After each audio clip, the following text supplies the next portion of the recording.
This micro-credential deals with small engine starters and consists of 5 targeted skills. This targeted skill deals with starter basics.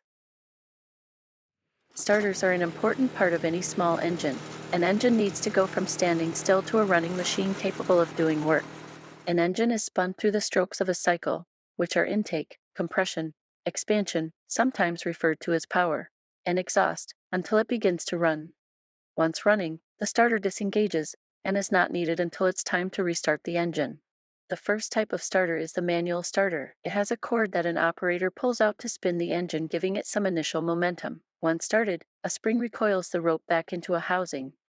Manual starters are found on walk-behind mowers and almost all handheld units, like string trimmers, chainsaws, blowers, and others. The main idea behind a manual starter is to have a small, lightweight unit to make the engine start easily and consistently. The other type of starter is the electric starter, usually identified by some sort of starting key, typically used on riding lawn mowers. The starter is basically a small electric motor used to transfer its spinning motion to the engine, giving it some initial momentum. Once running, the electric starter disengages and waits until it's time to restart again, just like the manual starter. The electricity needed to spin the starter motor comes from an onboard battery, like a 12-volt battery on a lawn tractor, or from an electrical plug into a household wall receptacle. Electric starters are found on walk-behind mowers, some generators, snowblowers, and riding equipment. In these applications, size and weight of the starter is not the main concern. Electric starters are installed for convenience. In order to get the still engine to spin easily, we need to overcome the size and weight of external and internal parts. Next, it is necessary to overcome the internal pressure created during the compression stroke.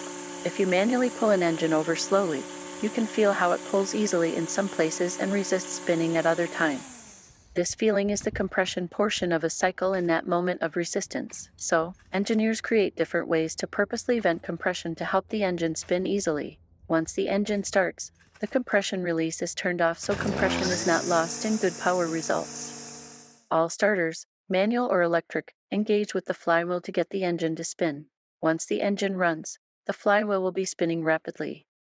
Some mechanism is needed to allow the starter to disengage from the flywheel spinning in one direction, while the cord retracts in the opposite direction.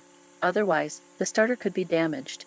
This micro-credential was an introduction to manual and electric starters for small engines that are incredibly useful in making tasks go much more easily and quickly.